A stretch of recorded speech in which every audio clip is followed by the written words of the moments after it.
Shalom à toutes et à tous et bienvenue sur Lumière du Monde Télévision. C'est le grand début de votre émission Horizon Jeune.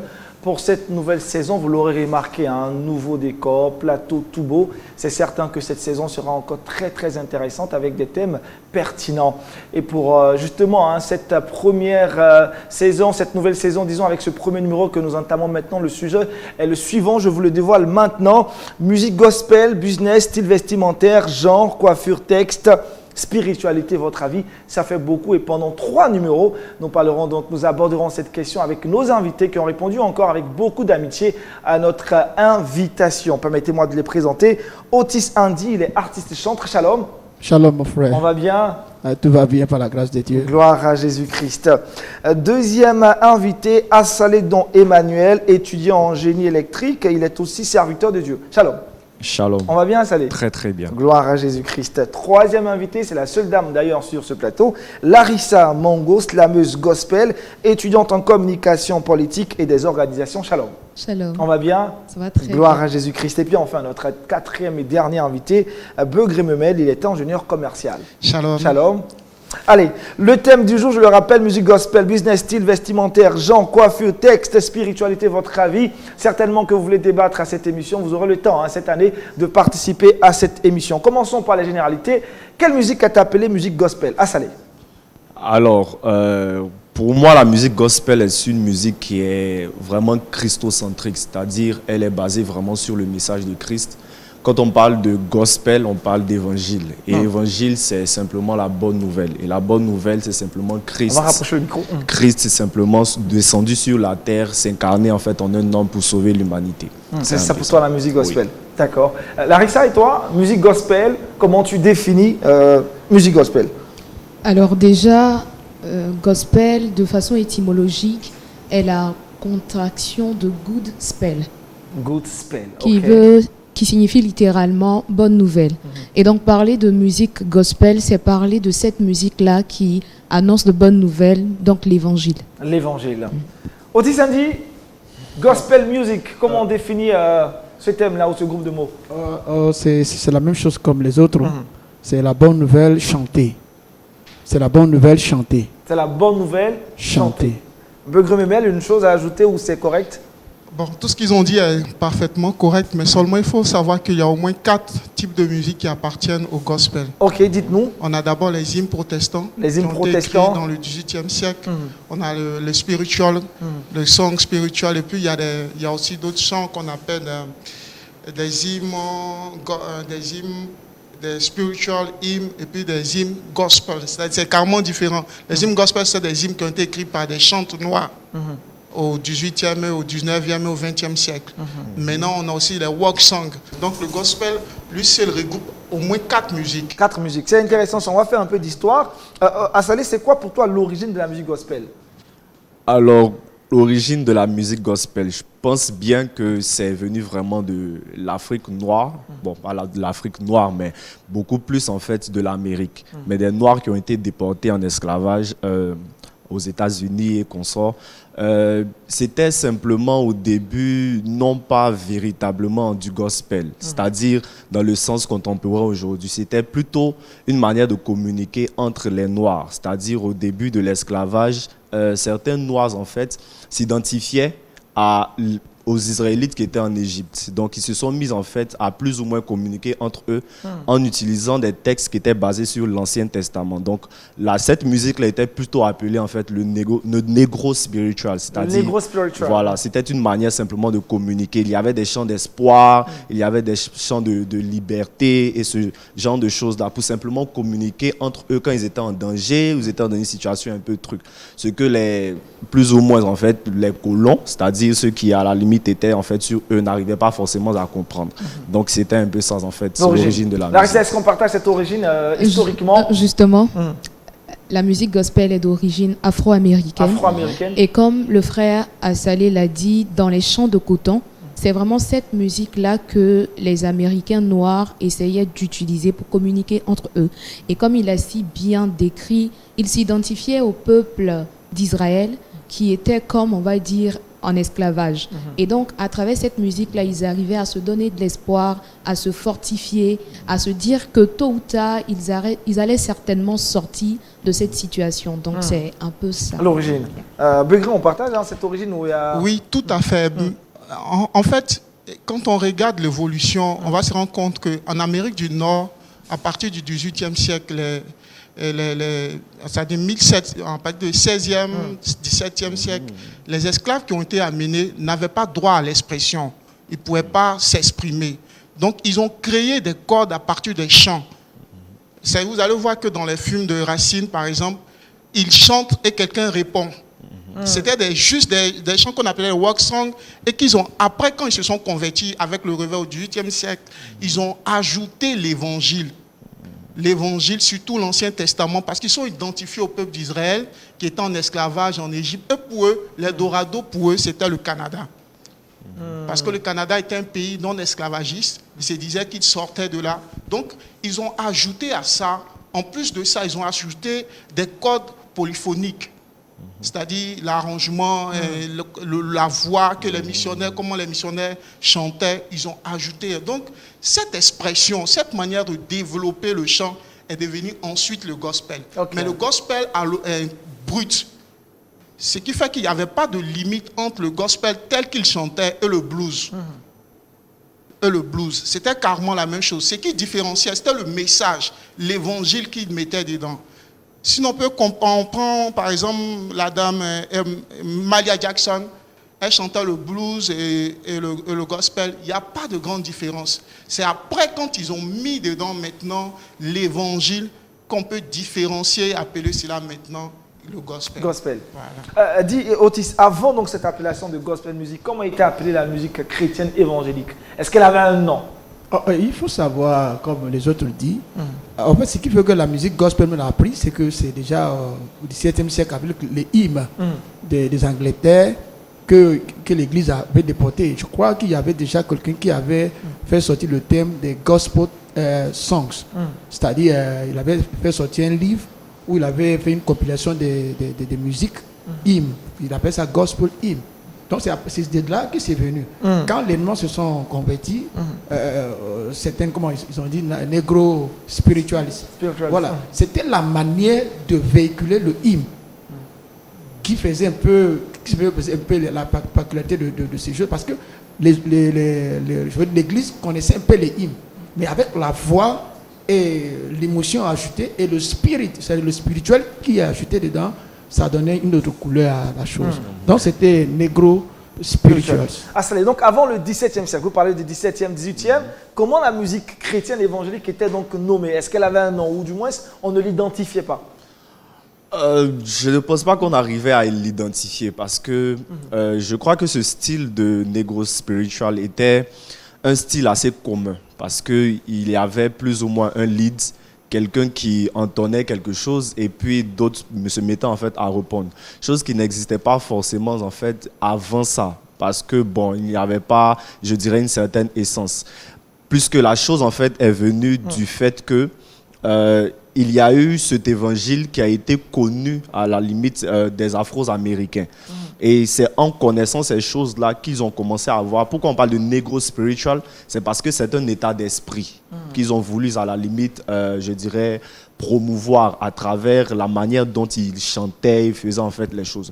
Mon frère ici, il a dit que c'est pas trop différent en fait des blues et même du jazz et tout. Mais en réalité, c'est ce négro spiritual en fait qui a créé ou engendré en fait ces autres choses-là, ces manières en fait de faire. C'est-à-dire que quand on se rend compte, on regarde le jazz, on regarde peut-être le blues, il y a simplement le style profond et brut du négro spiritual qui au fur et à mesure en fait s'est développé avec bon peut-être des instruments qui ont commencé en fait à venir, mais je dirais que avant le 17e et le 16e siècle, c'était des choses qui en réalité n'existaient pas forcément. C'était pas une musique à la limite qui était présente et qui était là. Larry, ça veut réagir, vas-y. Alors, pour apporter un complément à ce que le frère a dit, ce qu'il faut savoir, c'est qu'au niveau du négro spirituel, on faisait référence à l'Ancien Testament. On mentionnait beaucoup les patriarches comme Abraham, alors qu'avec le gospel, c'est plutôt les évangiles qu'on met en avant, les apôtres, la personne de Jésus-Christ. Donc effectivement, la musique, on va dire gospel, était appelée avant Negro Spiritual, sinon a commencé en s'appelant Negro Spiritual, mais elle a évolué. Et donc, avec la bonne nouvelle qu'on met en avant, avec les apôtres, la personne de Jésus-Christ qu'on met au centre, on a maintenant le gospel. Le gospel. Est-ce qu'on peut... Oui, allez-y. Est-ce qu'on va constater, à partir de 1846, dans les universités noires américaines, les étudiants vont commencer à chanter le gospel avec des chorales. Donc, ça va être étendu à un grand nombre de spectateurs. Les gens vont venir pour des concerts, suivre tout ça là. Maintenant, à partir de 1940, il y a une soliste qu'on appelle Malia Jackson. Malia Jackson. Elle va faire quoi? Elle va organiser des concerts payants. Et c'est elle qui va rendre ça tellement populaire que ça va être commercialisé à partir des enregistrements qu'elle va faire. Et c'est en ce moment que ça prend la connotation de gospel. Voilà. Que ça rentre maintenant, ça prend la connotation de gospel. Et on va se rendre compte que le gospel, dans l'origine, si on regarde, comme j'avais dit au début, les 4 formes de type de musique qui est dans le gospel, ça va être des producteurs, des gens qui chantent l'évangile, mais en réalité qui ne sont pas des chrétiens. Voilà, qui vont faire entrer des instruments profanes dans la fabrique, la composition de la musique gospel. Alors, je reste toujours avec toi. Est-ce qu'on peut aujourd'hui nommer les pionniers de la musique gospel? Est-ce qu'on sait qui exactement est à la base, les précurseurs? Bon, on ne peut pas nommer. Donc le gospel musique n'a pas de paternité. Il n'y a pas de père. On ne peut pas dire exactement qui est. Parce qu'il y a des étapes qui ont à chaque fois été présentes. Par exemple, il y a des pasteurs itinérants américains qui ont aussi vulgarisé ça dans les moments d'évangélisation et de prédication. On va se rendre compte que Billy Graham, par exemple, il utilisait le gospel. Avant qu'il prêche, les gens venaient chanter le gospel. Avant qu'il prêche. Et c'est pas lui, il a été médiatisé, on a vu, mais avant lui, il y avait les A. Allen et tout le reste, les grands hommes de Dieu aux États-Unis, qui utilisaient le gospel pendant que les gens sont installés pour entretenir le peuple avant qu'ils ne viennent prêcher. Donc on ne peut pas donner la paternité à quelqu'un. Parce qu'on va dire plutôt que c'est une communauté en fait. Une communauté. Ouais, une communauté. Otis, vas-y. Moi, je pense qu'il y a Thomas quelque chose. C'est Andrew Dorsey. Dorsey, oui. Qui, comme celui disait, c'est le gospel aujourd'hui. Lui, il appelait pour lui le gospel blues. Le gospel blues. Voilà. Et l'Église, en son temps, n'était pas d'accord avec lui. Mais il a arrivé quand même à créer une chorale aujourd'hui, que tout le monde parle de chorale dans le groupe musical. Et pour moi, c'est lui qui a, comme on peut dire, c'est lui qui a amené ça. Voilà, dans l'Église. Mais c'est discutable toujours. Oui, c'est discutable. Voilà. Après lui, on parle de cette dame qui a vulgarisé ça je veux dire, au public, qui a enlevé ça de l'église et puis envoyé ça au public. Donc on peut quand même dire, mais restons dans notre esprit gospel qui signifie l'évangile. Je pense que comme le pasteur, le directeur Andrew, pour moi. Andrew, c'est ça. Larissa, c'est quoi son nom exactement? Thomas Andrew Dorsey. Et c'est exact aussi pour toi. Oui. En fait, moi je me dis, je ne suis pas forcément en désaccord avec ce qu'il dit en attribuant ça à une communauté. Parce que c'est très difficile effectivement de nommer une personne. Mais moi je pense que Thomas en fait en question était la personne qui l'a rendue contemporaine. C'est-à-dire qui a réussi à... Parce que quand on parle du gospel avant lui, c'était un gospel qui était effectivement centré sur l'Ancien Testament. Et puis c'était un style musical en fait qu'il a réussi à plus ou moins améliorer. Et puis qui s'est focalisé maintenant sur le Nouveau Testament, c'est-à-dire à la personne de Jésus-Christ et tout.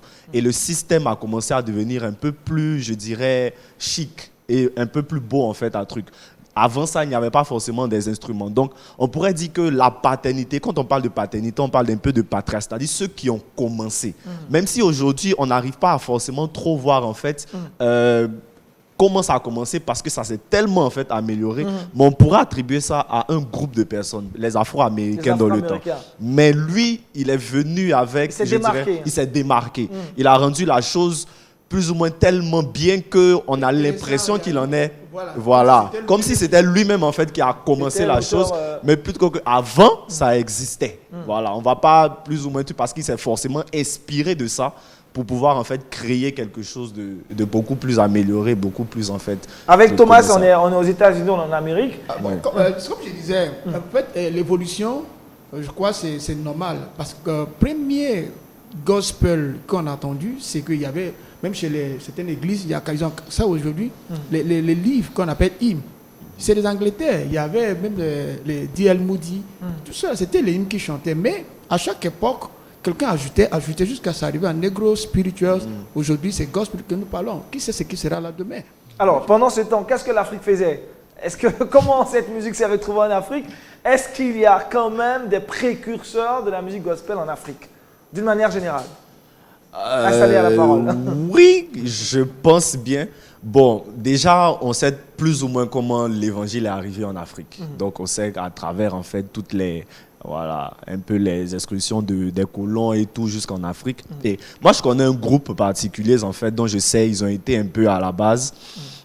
C'est un groupe francophone. Comment on appelle ce groupe? Le nom un peu truc, je crois que c'était les Palates, un truc comme ça. Mais il y avait un homme de Dieu assez spécial que je connais, Marcel Bongou, qui faisait partie. Il est assez vieux en fait maintenant. Je me rappelle même que ma conversion en fait. Ça remonte à quelle année? Est-ce que c'est pas récent? T'es jeune? Non, c'est pas du tout récent. C'est-à-dire que si quand ça on parle à ton année, à Salé, non. On va se poser des questions. Non, pas du tout. Non, ça ne répond pas à mon année, mais il a chanté bien avant ça. Là, je suis en train de parler en fait des années plus ou moins 80. 70. Voilà, 1980, 70. Il commençait déjà en fait à chanter ça. C'était 4 personnes avec un bassiste, on avait un ténor et tout. Et c'était un groupe de 4 en fait qui ont commencé à prendre cette musique-là. Je ne sais pas forcément s'ils sont inspirés des Afro-Américains ou bien de l'Angleterre, mais je sais très bien qu'ils ont commencé à chanter plus ou moins à 4 et ça a commencé à être vulgarisé. Je parle de l'Afrique francophone en particulier. Oui, on parle de l'Afrique francophone. Parce que sûrement que dans les autres pays, ça s'est montré un peu plus truc, mais en Afrique francophone, c'était ce truc et c'était des Congolais. Voilà, donc c'est avec eux un peu que je dirais on a commencé à sentir. Voilà, peut-être que des groupes ou des petites personnes chantaient plus ou moins un peu partout, mais ceux qui ont rendu populaire et médiatisé la chose, c'était plutôt en fait ces 4 personnes-là. D'accord. Allez-y, Begré. Bon, on va dire que l'évolution s'est faite en fonction de l'implantation des églises. Vous voyez que les régions où les Anglais se sont implantés ont eu une évolution plus rapide. Si on va prendre le cas de la Côte d'Ivoire, les protestants ont eu rapidement accès au gospel parce qu'ils avaient des hymnes qu'ils chantaient. Et l'évolution, on veut dire en Afrique francophone, n'a pas été rapide. Pourquoi? Parce que le gospel était toujours considéré comme quelque chose de sacré. Ce n'était pas quelque chose qu'on devait faire sortir de l'église. Il devait rester à l'église. Donc le chant était considéré ainsi. Quand le chant est sorti de l'église, c'est à l'avènement des pentecôtistes. Des pentecôtistes, parce que eux, ils ont commencé à exprimer Dieu au-delà de l'église seulement. C'est en ce moment qu'en Afrique francophone, on va voir des patriarches comme le pasteur Moussa Diakité, qui sont un des premiers à avoir enregistré en Côte d'Ivoire en 1971, et puis d'autres qui vont venir à suite par le pasteur Adjé et jusqu'à la génération de Constance. Mais on va dire que la Côte d'Ivoire a eu la plus grande influence en Afrique francophone. C'est après eux qu'il y a eu la cohorte du Congo et de tous ceux qui sont venus après en Afrique. Pour toi, tout a commencé en Côte d'Ivoire. Je crois bien. Avant de toucher la RDC. Voilà. Ok. En fait, pourquoi je dis ça? Parce qu'on a vécu une grande partie en autarcie sur ce plan-là. Juste regardez, c'est peut-être à partir de 2000 qu'on va commencer à écouter les Gaëls et à la suite tous ceux qui vont venir. Mais avant ça, il y avait des gens qui jouaient. Avant ça, il y avait Constance, il y avait Pasteur Adjé, il y avait une grande partie, même dans des églises qu'on écoutait, nos parents écoutaient, qui étaient des enregistrements même faits dans des studios comme ça, pendant qu'on faisait le culte, on enregistrait et après on dupliquait pour faire que les gens écoutent. Ce n'était pas des trucs qu'ils enregistraient dans des studios forcément. C'est après les Constances qui ont commencé à enregistrer. Sinon, la plupart, c'était des cultes, en plein culte, ils enregistrent et on met ça sur une cassette, certains écoutent, c'est comme ça que c'est parti. D'accord. Voilà. On va prendre la notice. On cherche toujours je suis pas l'Afrique francophone a goûté à la musique gospel. En fait, je suis d'accord quand il dit que le gospel évolue avec l'implantation des églises. Maintenant, si on se fie sur ça, C'est plus quand l'évangile pentecôtiste est entré en Côte d'Ivoire. C'est ça qu'il faut poser la question, à savoir si les autres pays n'ont pas pratiqué. Parce qu'on connaissait aussi Cambou et consorts. Je vais dire, je suis vraiment d'accord que la musique gospel évolue avec l'implantation des églises en Côte d'Ivoire ou comme en Afrique. Et comme il a dit, je suis d'accord que le gospel est resté à l'église. Et je pense même que c'est le but de cet entretien pour que le gospel, dans son esprit, revienne à l'église. D'accord, on sait tellement que dans l'évolution de nos échanges, on reviendra, ou disons, on va se pencher sur ça. Larissa, sur l'origine du gospel en Afrique francophone, un mot? C'est quand même complexe, mais moi je pense que j'irai dans le même sens que M. Begré. Effectivement, je pense que ça s'est fait avec l'implantation des différentes communautés, parce que déjà il y a plusieurs communautés où on a des recueils de chants. Et ces recueils de chants-là, quand on essaie de remonter à l'origine, on se rend compte que ce sont des chants qui sont par exemple joués en Angleterre, ou même l'hymne de l'Angleterre qui fait office de mélodie pour certains chants dans les recueils des hymnes néo. Donc je pense que ce qu'il dit là, c'est vrai. Il y a un grand rapprochement entre implantation d'église et puis également l'avènement de la musique gospel en Afrique francophone. Dites-moi aujourd'hui, comment est-ce que la musique gospel s'est imposée dans le milieu de la world music? Otis. Parce que ça compte aujourd'hui la musique gospel.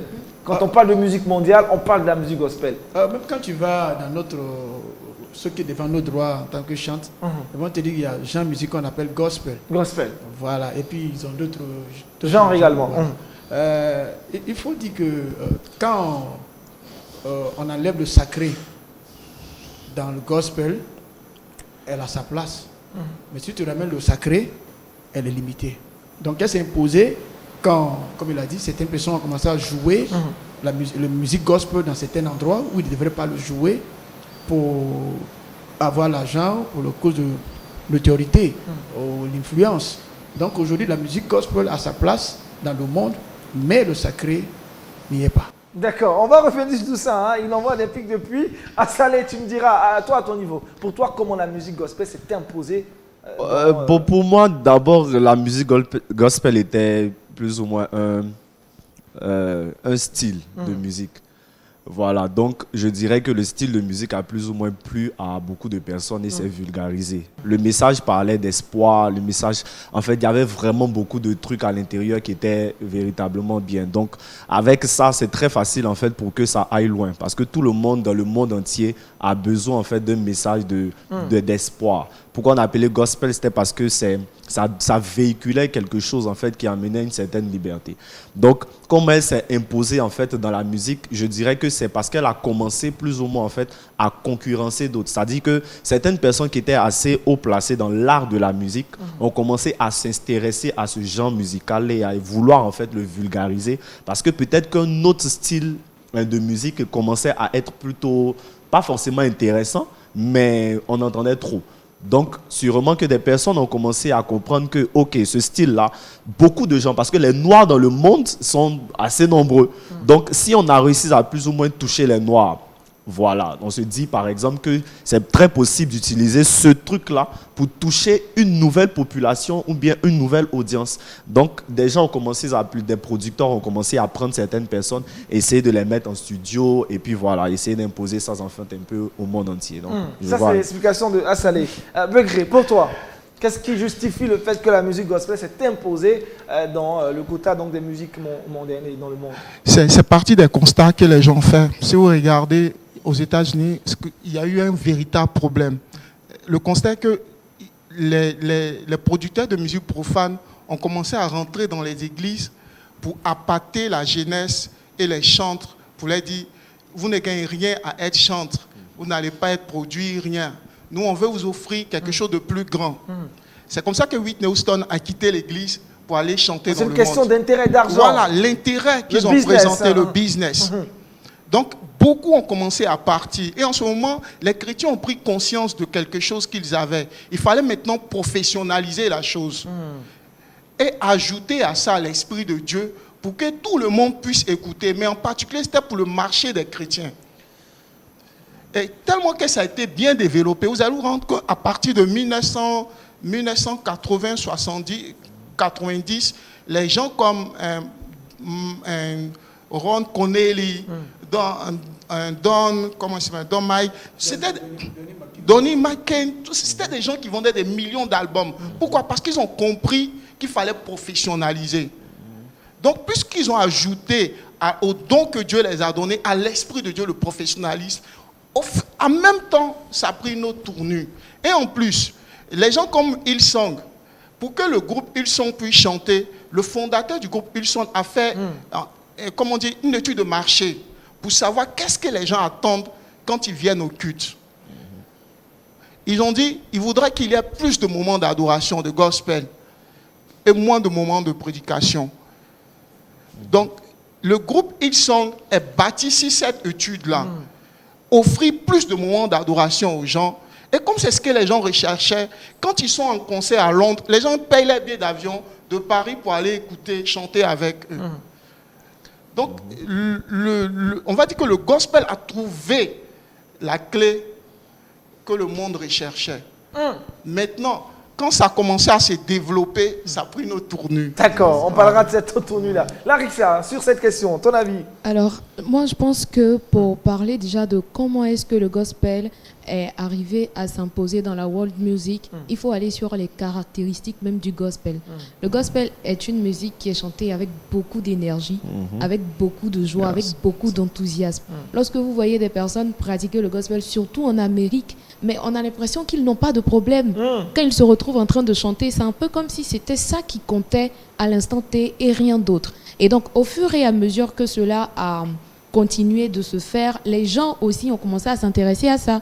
Aujourd'hui, on a des chorales qui ne sont pas forcément des chorales chrétiennes. On a des personnes qui portent des toges, qui chantent, on ne sait pas à la gloire de qui, mais en tout cas, ils se sont inspirés plus ou moins du gospel, de cette énergie-là et de cette façon de faire, mais malheureusement, le message qui est à l'intérieur n'est pas celui que le gospel de base véhicule, c'est-à-dire l'évangile. Donc c'est un peu comme ça que les choses ont évolué jusque-là. Ok, on va tout de suite se pencher sur les caractéristiques de la musique gospel, aller un peu plus en profondeur. Mais dites-moi déjà, on va faire un peu de chiffres. Quels sont les pays qui regorgent la plus grande production de musique gospel dans le monde et pourquoi? Otis? Moi, je vais dire c'est l'Amérique. C'est l'Amérique. Puisqu'il y a quand même leur tradition, puis les vécus, l'histoire.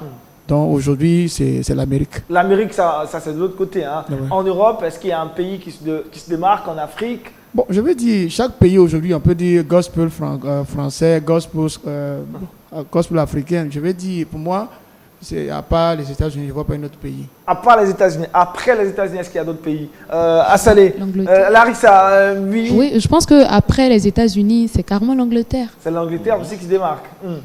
Qui pourrait venir en deuxième position. Oui. L'Angleterre, parce qu'ils ont vraiment des hymnes le pays religieux. Qui vient en premier, alors oui, bon, on va dire que dans l'approche, les Américains sont friands de musique. Donc, on va dire les États-Unis, on écoute beaucoup de gospel, c'est lié aussi à leur histoire. Voilà. Mais quand on quitte les États-Unis, toute l'Amérique latine maintenant chante du gospel. Le Brésil est le plus grand pays au monde où il y a le plus d'évangéliques. Donc, imaginez comment le gospel marche là-bas, au Brésil. Ça marche également. Et en Corée du Sud. En Corée du Sud. Maintenant, si on vient en Afrique, il y a l'Afrique du Sud. L'Afrique du Sud. Le pasteur Benjamin Doubé organise un programme Spirit chaque année. Ça regroupe des millions de personnes qui écoutent, broadcasté sur Internet, diffusé à la télé. Et maintenant au Nigeria. On va dire également en Côte d'Ivoire, il y a de l'engouement pour beaucoup de... En Afrique francophone, la Côte d'Ivoire s'impose. S'impose également. Même au Congo, Congo RDC, oui, où les gens sont en train de consommer cette chanson, cette musique-là également. Assalé, tu veux citer le Burkina ou le Mali? Non, pas du tout. non. Assalé, écoute-moi, le Burkina, le choral burkinabé a compétit même au Brésil. Et ils étaient meilleurs sur cette base. Choral burkinabé. J'ai oublié d'ajouter le Ghana également. Le Ghana. Voilà. Bon, en termes de production, de classement, voilà. En fait, c'est là que la question se pose. C'est en termes de production, pas tellement en termes de je dirais, l'engouement qui se trouve dans un pays ou dans un autre. Quand on regarde, par exemple, les Américains sont assez 300 millions de personnes, un peu plus peut-être. Mais au fur et à mesure, en fait, quand on regarde l'histoire et on regarde les plus grands producteurs de musique gospel se retrouvent là-bas. Ça se chiffre en milliards et plusieurs milliards.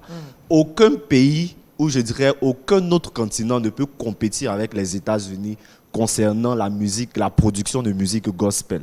T'as dit, je ne sais pas, sur 100 ans encore, ce ne sera pas possible. Parce qu'on peut citer juste une seule personne, Donnie McClurkin par exemple, vous ne pouvez pas. Il n'y a aucun artiste qui a atteint son niveau en termes de production en fait, de musique gospel. C'est chanté partout. Je crois même que j'ai participé ici, il y a 10 ans en arrière, à 12 Hours of Worship. Je crois que c'était 12 heures d'adoration. Je crois que c'était, je sais pas, c'était LMTV qui organisait ça. Et Donnie McClurkin était présent, il était là. Mais c'est pas possible. Tout le monde le connaît. C'est-à-dire que tout le monde écoute sa musique. On pouvait chanter ça, même des choses que j'avais jamais entendues. Les gens le chantaient. Tout simplement parce que, en fait, ça c'est venu de là-bas. Et ils ont réussi, ils ont une centaine d'années sur nous, même en termes de musique gospel. Ils ont une centaine d'années sur nous. Non, au point où c'est trop dire. Non, c'est pas trop dire. Si, c'est trop dire. C'est pas trop dire. C'est pas trop dit. C'est pas trop dire. C'est une vérité. C'est une chose qui est en eux. Aujourd'hui, quand tu les écoutes et que tu nous écoutes, c'est vrai. Je peux dire en fait que est-ce que le cap est énorme?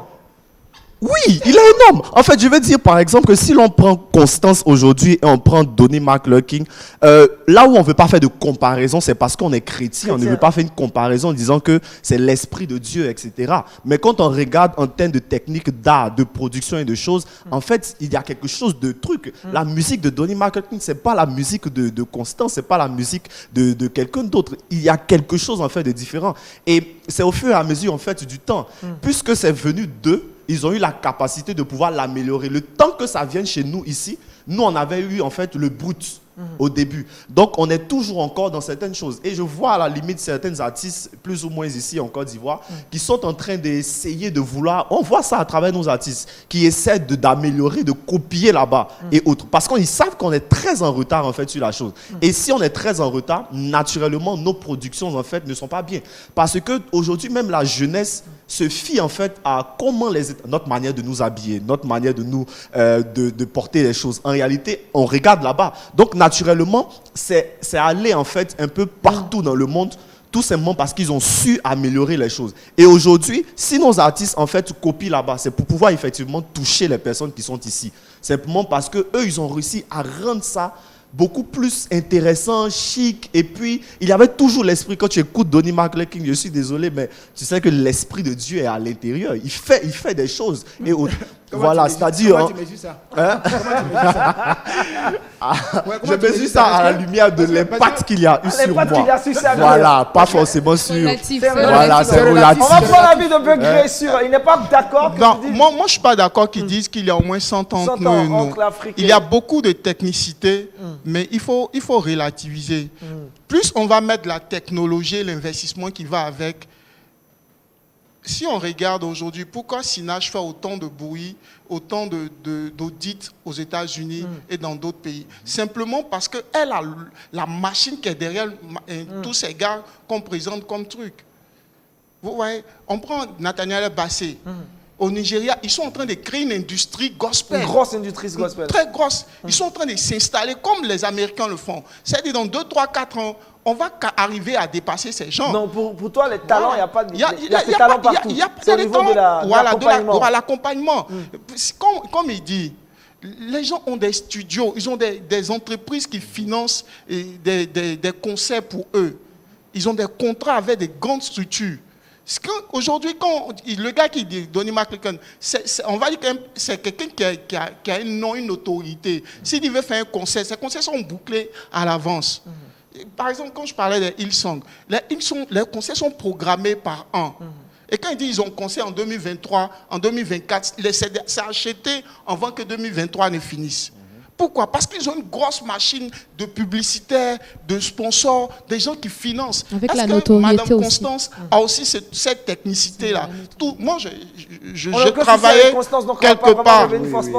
Voilà, pas forcément. Non, parce que je veux vraiment dire quelque chose. J'ai travaillé quelque part où elle devait fêter son anniversaire, je crois, de 20e ou quelque chose, 10e année. Et elle était venue pour faire la publicité, tout le reste. Je n'ai pas vu de grandes entreprises la soutenir. j'ai pas vu toute la technicité qui va avec. Donc pour toi, c'est une question d'accompagnement. Voilà, c'est une question de technicité de l'industrie qui va avec. Sinon, le talent, ils en ont. Elle en a. D'accord. Moi, je pense que c'est là mon problème. Vas-y. Mon problème, c'est que les États-Unis n'est pas forcément un modèle de spiritualité. Non, pas du tout. Voilà. N'est pas un modèle en matière de production gospel, ils sont le numéro 1. Si tu n'as pas de technicité, pas de truc, c'est pour cela que je lui ai demandé comment il a fait pour mesurer l'impact spirituel. Parce que quelqu'un peut te prendre tout de suite, et puis il te dit 6 mois un contrat, puis ici tu signes, et puis il te dit c'est que tu vas chanter parce que c'est ce qui va plaire aux gens. Or, dans le milieu, nous sommes en train de parler, il faut un esprit. C'est pour cela que le négro spirituel, il ne faut pas oublier qu'il y a le spirituel qui accompagnait leur souffrance et qui chantait. Et il y a ce côté-là qu'il ne faut pas négliger.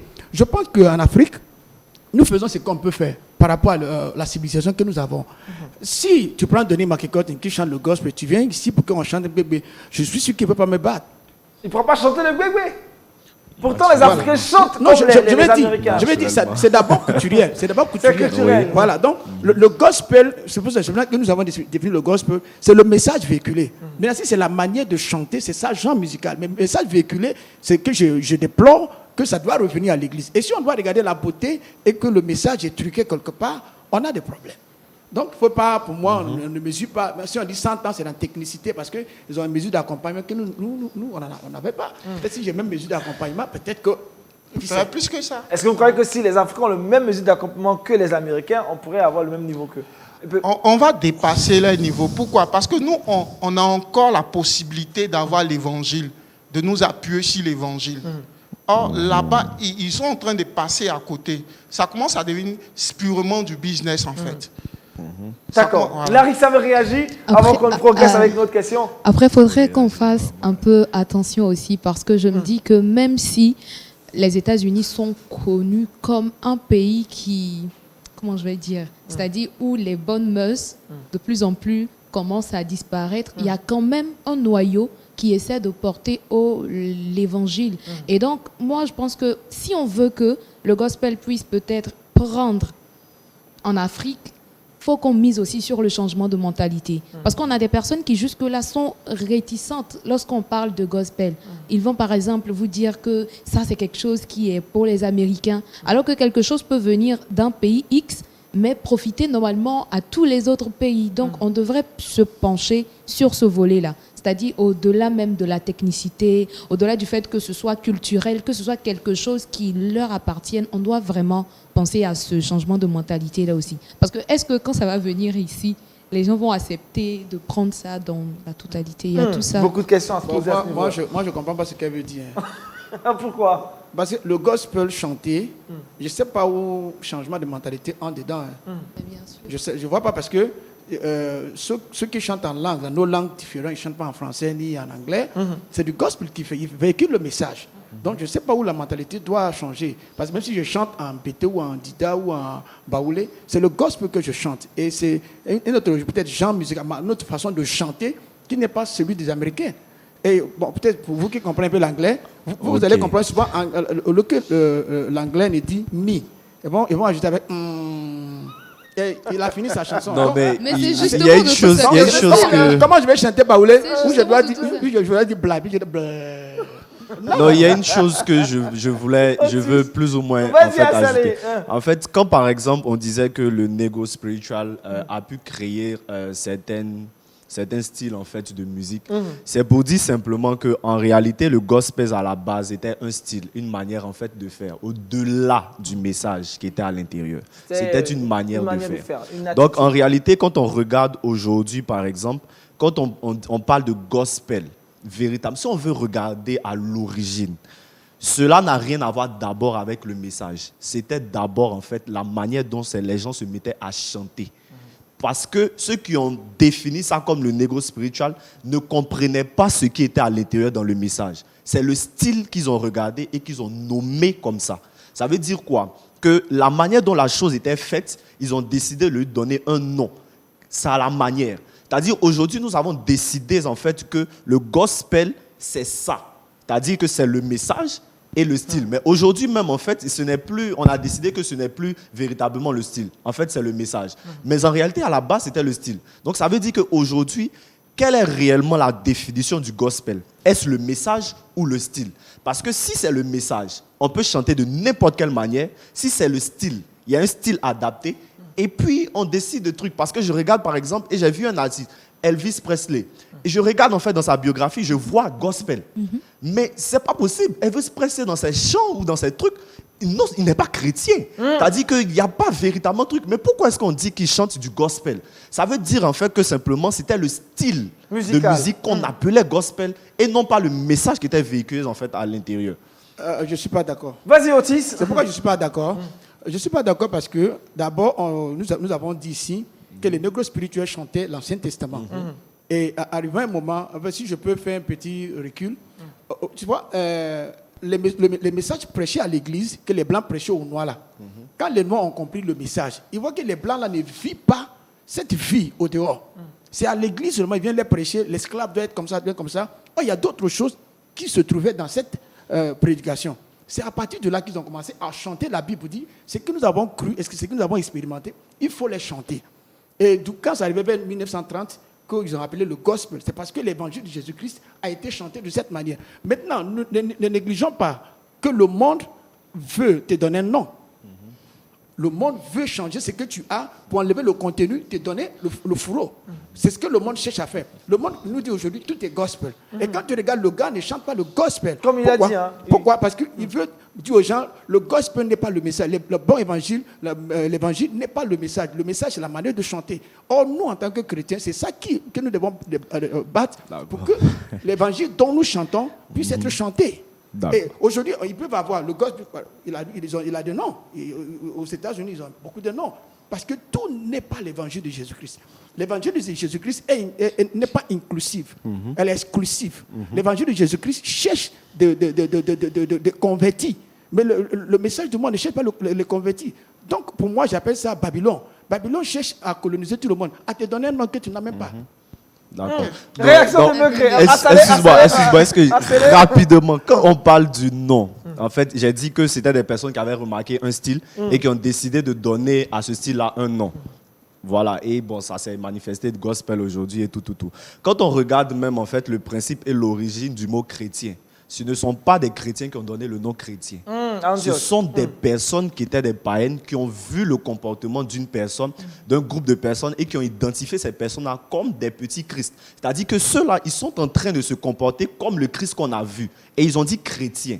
Donc, de la même manière, des personnes ont vu un style musical. Ils n'ont pas compris le message derrière. Ils ne savaient même pas peut-être pourquoi. Parce que quand le négo spirituel, les gens étaient en train de chanter, ils faisaient que des messages d'espoir ou bien des codes, etc. On ne comprenait pas que ça venait de l'Ancien Testament ou pas. Et l'Ancien Testament parle de liberté. Mais il y a plein de gens, en fait, dans le monde entier, les Juifs ou quoi que ce soit, les Arabes ont vécu l'esclavage, ils ne connaissaient pas l'Évangile, mais sûrement qu'ils parlaient de liberté et d'espoir aussi. Ça veut dire simplement que quand ils ont décidé de donner le nom, c'était par rapport d'abord au style. C'était d'abord par rapport au style. C'est pourquoi, en fait... Je ne suis pas d'accord. Oui, ce n'est pas une histoire de... C'est l'anglais. Je n'ai pas parlé... Je ne suis pas d'accord. Ce n'est pas le fait qu'on soit d'accord ou pas. C'est une vérité. L'anglais, comment on dit, gospel, bonne nouvelle. Je vais dire, c'est à partir de bonnes nouvelles. Et vous l'avez dit ici. C'est le message de Christ chanté. Excuse-moi. C'est le message de Christ chanté. Et c'était ça. C'est parce que le monde voulait faire sortir, enlever le message qui te dit non, c'est du gospel, c'est la manière de chanter. Donc tout le monde peut y faire. Même en tant que chrétien, tu dis, c'est les gens qui nous ont regardés, puis vous êtes chrétien. Mais en réalité, est-ce que tu es chrétien ou bien tu as un autre nom? Toi, en personne. Non. Tu es chrétien ou bien il y a une autre chose que tu as expérimenté en lui, qui fait que tu n'es pas simplement chrétien que les gens ont dit. Donc les gens veulent nous donner un nom que nous sommes petits Christ. Mais en réalité, nous sommes des représentants de Christ. Tu représentes Christ là où tu es. Ce que Christ peut faire, tu peux faire. Ce que Christ t'a envoyé à faire, tu peux faire. Non, mais si le monde vient dire non, tu es chrétien, tu es petit Christ. Souvent, tu te vois un petit Christ. Oh, ce que tu as, c'est le même esprit que ce que nous avons. C'est le même esprit qui a ressuscité Jésus-Christ d'entre les morts. Et si nous marchons dans cet esprit, notre identité spirituelle va se donner. Babylone ne pourra pas nous donner un nom. D'accord. Alors, déjà, avant que s'il est possible, déjà ce que j'aimerais dire au niveau de ce que Azalé a dit tout à l'heure, c'est que Elvis Presley, vers la fin de sa vie, avait commencé lui-même à adopter, on va dire, un certain comportement qui amenait certaines personnes même à croire qu'il était en train de se convertir. Quand vous avez le titre Precious Lord, Take My Hand, composé par Thomas Andrews Dorsey, il a été repris par Elvis Presley. Et il faisait ça pour quelle raison? Pour quelle raison? Déjà, c'était du business ou c'était pour... Déjà ça, est-ce qu'on peut vraiment le définir? Parce que seul lui peut nous répondre, oh, il est mort il y a très longtemps. Mais ce que moi je veux dire, c'est que effectivement, de plus en plus, le gospel est en train de devenir un style, une manière de faire. Donc, c'est-à-dire que ceux du dehors ne se penchent plus tellement sur le message, sur la quintessence du message. Alors que nous, qui sommes chrétiens, on sait que nous, quand on fait du gospel, comme son nom l'indique, c'est pour annoncer la bonne nouvelle de Christ, c'est pour annoncer l'évangile de Christ. Et donc, ce que je peux dire à ce niveau, c'est que peut-être, comme il a dit, nous devons redéfinir les choses. D'accord, rapidement, on prend ton avis en 30 secondes. En 30 secondes. Moi, je ne suis pas vraiment d'accord avec Assalé. Parce que on va dire que la fondation de la chose même donne déjà de comprendre les choses. Hein. Parce que ce n'est pas du blues qu'il chantait. Le blues a été transformé quand les gens se sont convertis et qu'ils ont lu la Bible. Ils ont vu la souffrance du peuple d'Israël. Ils ont vu comment Dieu a sauvé les Hébreux en les faisant sortir d'Égypte. Ils se sont identifiés à la même souffrance. Et c'est la manière de chanter l'évangile, chanter les psaumes, chanter les messages, les paroles de Moïse.